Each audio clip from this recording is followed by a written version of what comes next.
अब हम कुछ बात करेंगे। आपकी भी इसमें दिलचस्पी है, हमारी भी है, और दिलचस्पी तमाम पाकिस्तानियों की बढ़ गई है, खासतौर पर पाक भारत जंग के बाद जो हमने जीती है और हमारी एयरफोर्स से जिस तरह वो जंग जीती है।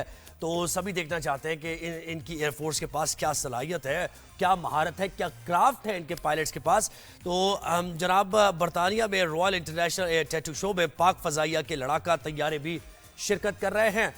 पहले ज़रा कुछ देखिए आप, थोड़ा सा माहौल बने ना, फिर उसके बाद हम बताएंगे कि कितना उनको सराहा गया है और कितना लोग इसको जरा सा देखिए भाई, दिखाएं जरा क्या है हमारे पास फुटेज इसकी।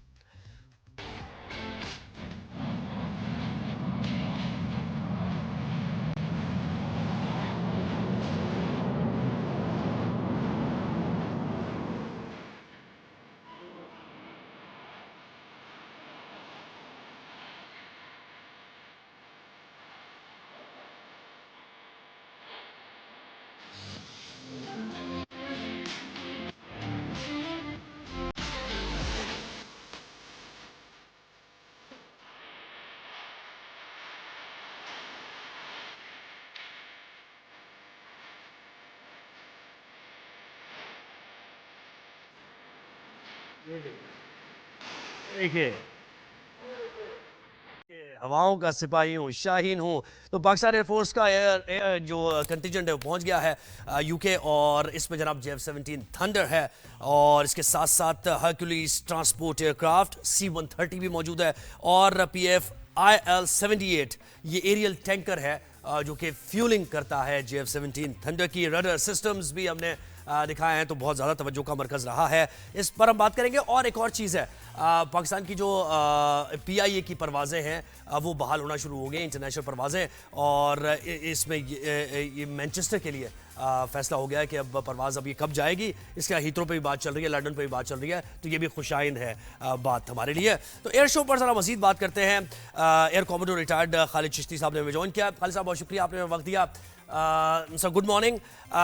ये जो एयर शो के हमने कुछ मनाजिर हमने देखे अपने JF-17 थंडर के और दीगर भी, सराहा जा रहा है पाकिस्तान को, खासतौर पे सब मुंतजिर थे ये जो पाक भारत जंग में एयरफोर्स ने कारकर्दगी दिखाई है, इसकी वजह से ज्यादा तवज्जो का मरकज था ये एयर शो।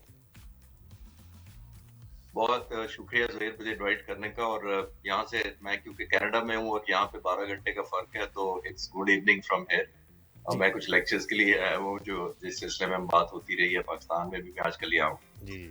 जहाँ तक आपने ये वर्ल्ड इंटरनेशनल आपने ये कहा, रियाद जो शो है रॉयल इंटरनेशनल एयर टैटू, ये 1971 से इसकी हिस्ट्री है जब पहली दफा ये हुआ था। ये रेगुलरली हर साल होता है जुलाई के महीने में। सिलेक्टिव मुल्कों को दुनिया से दावत दी जाती है। एवरेज अबाउट 30 के करीब मुल्क हैं जो शामिल होते हैं, और इस दफा पाक फ़ज़ाई हमेशा की तरह इस दफा बड़े कलरफुल जहाज़ों के साथ शामिल हो रही है। इसका बैकग्राउंड ये है कि इस जो एग्जीबिशन है, ये टैटू है, इसके अंदर जहाज़ों का ना सिर्फ स्टैटिक डिस्प्ले होता है बल्कि एरोबैटिक भी जहाज वो करते हैं। 1.5 से 2 लाख हर साल स्पेक्टेटर्स आते हैं जो कि बड़े सिलेक्टिव होते हैं, और ज़ाहिर है 1.5 से 2 लाख मोस्टली प्रोफेशनल्स या कमेंटेटर्स होते हैं या एनालिस्ट होते हैं जो जहाज़ों को रिव्यू करते हैं, ज़मीन पर उनकी परफॉर्मेंस देखते हैं, उनका डिस्प्ले देखते हैं। 2024 में जो ये इंटरनेशनल शो हुआ था उसकी यूनिक ये थी कि ये नाटो की 50वीं सालगिरह थी, 75वीं सालगिरह थी, और F-16 जहाज की 50वीं सालगिरह थी, यानी जब से ये दोनों कॉपरेट हुए थे। इस दफा जो टॉपिक है, हर दफा ये एक टॉपिक डिसाइड किया जाता है ताकि लोगों की या व्यूअर्स की, और खासतौर पे जो एविएशन एंथुसियास्ट होते हैं उनकी इंटरेस्ट जनरेट की जा सके। और शायद पाकिस्तान और इंडिया की जो जंग है उसी से इंस्पायर होकर इस दफा उसका टाइटल दिया गया विजिलेंस इन द स्काई। और विजिलेंस, जी, eyes in the sky, eyes in the sky, जी जी जी।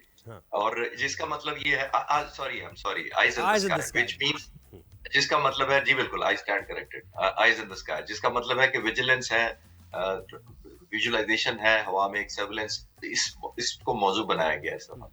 और एक चीज आपके नाजरीन की इंटरेस्ट के लिए बताता चलूं कि ये जहाज जब यहाँ डिस्प्ले के लिए आते हैं तो इस डिस्प्ले में कंपटीशन भी होता है जिस पर इनाम दिए जाते हैं, डिक्लेयर किया जाता है which is the best aircraft और बेस्ट एयरफोर्स, उस पॉइंट ऑफ व्यू से, डिस्प्ले पॉइंट ऑफ व्यू से, एस्थेटिक पॉइंट ऑफ व्यू से ये कहा जाता है। इसको एक नाम दिया जाता है कॉन्कर डी एलिगेंस का अवार्ड दिया जाता है, जिसका मतलब है कॉन्कर डी एलिगेंस, जिसका मतलब ये होता है कि सबसे ज्यादा एलिगेंट कौन सी एयरफोर्स या उसके जहाज थे।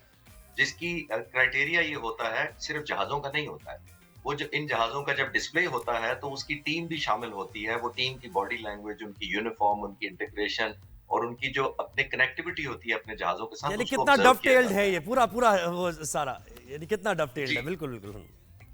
और 2006 में, 2016 और 17 में पाक फिजाइया को बेस्ट प्राइज भी मिला था इस पर, हमारे C-130 जहाजों को, जो इसकी टेल और बाकी जिस तरह का पेंट किया गया था, हमारी टीम का जो एक मोराल जिस तरह कह लें, क्योंकि वो एक एक्सपर्टीज आपकी देखते हैं, कनेक्टिविटी देखते हैं। तो ये पूरा शो के बारे में अच्छा है, सर, जो मुझे बहुत बताएं कि अच्छे। ये शो डिस्प्ले से बढ़ के भी कुछ है इसके, यानी इसके फायदे क्या हो सकते हैं मुमकिन तौर पर? यानी हर्बी कोऑर्डिनेशन, कोऑपरेशन दीगर ममालिक से, ये भी है कोई ये बिजनेस एस्पेक्ट भी है इसका? बिल्कुल ज़ुहैर, ये बिल्कुल है, क्योंकि दुनिया को हर दफ़ा ज़ाहिर है दुनिया की जो एक्सपर्टीज़ है उनके लिए एक प्लेटफ़ॉर्म हर साल उनको मिलता है। ना सिर्फ़ वो जहाज़ देखते हैं बल्कि उसकी काबिलियत देखते हैं, वहाँ पायलट्स, इंजीनियर्स, टेक्नीशियंस भी मौजूद होते हैं जिससे सवाल-ओ-जवाब किए जाते हैं। क्यूरियोसिटी होती है, ना सिर्फ़ पब्लिक के लिए बल्कि जो एविएशन और ख़ास तौर पे जो जेट एविएशन की मैं बात कर रहा हूँ उसके एंथुसियास्ट होते हैं, वो अपने डाउट्स क्लियर करते हैं। तो ये एक बहुत बड़ा एक मार्केटिंग प्लेटफ़ॉर्म भी होता है जिसमें अपने आप को मार्केट करते हैं, दुनिया आपको जानना चाहती है और आपके बारे में और ज़्यादा क्लैरिफिकेशन लेना चाहती है। तो ये बहुत बड़ा एक प्लेटफ़ॉर्म जो ना सिर्फ़ जैसे मैंने कहा जी डिस्प्ले होता है, बल्कि ना सिर्फ़ इंटरेस्ट जनरेट करता है, बल्कि फ्यूचर ऑब्वियसली मार्केटिंग या आपको उन जहाज़ों के होता या है। उस तरह के जी। वेपन सिस्टम जो अच्छा सर, डिस्प्ले पर इसमें होते हैं, इसमें उसके ऑर्डर्स भी इसमें इनके मिलते साथ साथ JF-17 के साथ साथ और वो रिफ्यूलिंग के लिए EASA रडार सिस्टम भी है, long range beyond visual range BVR missile. तो ये सिस्टम्स भी दिखा के हमने यानी इससे पता चलता है कि हमें ये कहा जाता है ना कि किसी की सपोर्ट पे हो गया, हमने अपने पैरों पर खड़े होकर ये जंग जो भी लड़ी है, जीती है। इसमें ठीक है सपोर्ट कोई होगी, लेकिन वो है जो लोग समझ रहे हैं ना कि जैसे चाइना ने हमें सपोर्ट की, हमने दिखा दिया अपने रडार सिस्टम्स को शो करके। ये जो है देखिए, ये थोड़ा-सा प्रोपेगेंडा किया जाता है या क्रेडिट पाक फ़िज़ाइया से लेने की एक कोशिश मैं इसको समझता हूँ। वो इसलिए कि देखिए, हमने थ्रू आउट हिंदुस्तान का नहीं कहा कि उन्होंने किन-किन मुल्कों की उनको मदद हासिल थी। पिछले 43 सालों में हमने F-16 इंडक्ट किया अमेरिकन जहाज़, उसके बाद हमने हर इक्विपमेंट जो था जहाज़ों का, फाइटर जहाज़, हमने सिर्फ़ चाइनीज़ जहाज़ JF-17 थंडर और J-10C इंडक्ट किए हैं। जबकि आप इंडिया का देख लें, इसी 43 सालों में उन्होंने S-400 रशिया से लिए हैं, राफेल और मिराज 2000 उन्होंने फ्रांस से लिए हैं, उन्होंने ड्रोन्स इजराइल से लिए हैं, उन्होंने चिनूक हेलीकॉप्टर और C-130 अमेरिका से लिए हैं। तो हमने तो कभी नहीं कहा कि उन्होंने 4 मुल्कों की सपोर्ट से जंग लड़ी है।